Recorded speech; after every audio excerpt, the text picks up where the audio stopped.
Riwar nakaslem jong unong san Hima. Kaseng kentiu la isap multipurpose organisation haringkat ke District Sports Promotion Society hak khatsan tarik naila raja arpuhendriu kelayo ban penhap perdaya ke dempung ye lekai ke betip kum ke 5th Independence Cup Women Knockout Football Tournament raja arpuhendriu Hamadan MDSA Stadium Nonglang Southwest Khasi Hills District. Ya kani kedempung na yo ban stang na do ka khatsan tarik jeliu harja arpuhendriu bat kecing pendong ya kani kedempung ke longkum shibenta ban kentiu ki samla kenthei ha kecing lekai football. Hakani kesngikut jong kani kedempung kecing lekai ke lolong hapdeng ke Jakrem SC persya ya ke Pynnoh Riwar Academy hakba ke Jakrem ke job suk bat ra ya ke namla adu hadian bakala ban Pynliem no da hendriu ko lanon.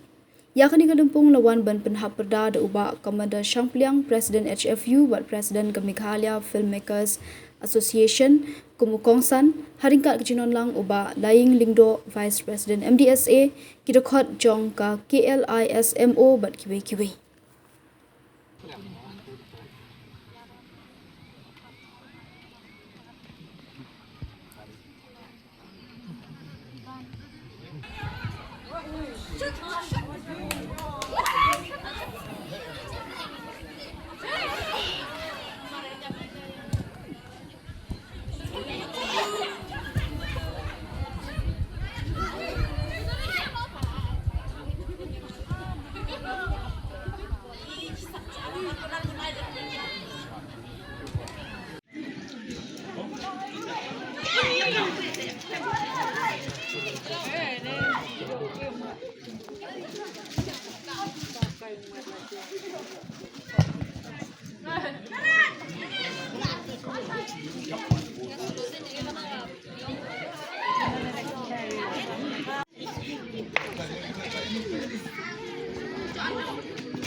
Kapten Jongka Jakrem Sports Club.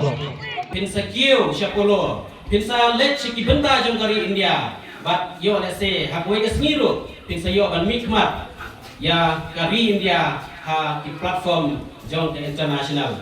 Dengan kitbok kita ngapi, ki player bapin nyale kai pha, ngangange bapi tip ha ya ke disiplin bapin nyale kai, pi kham tip bapha mapi, bat ha jingile kai kanon ki bajok kindon ki param. Dan lagi jingge lekai kawarra ek jingge teli kawarra ek jingge long kawai bat next camp bakum ki samla la pilong ki kenthai lani ki serang hakam lekai football next camp bengin sala ban sai ya ki rang lekai ban mikmat om to ye gejala andai wat ye kari India bro.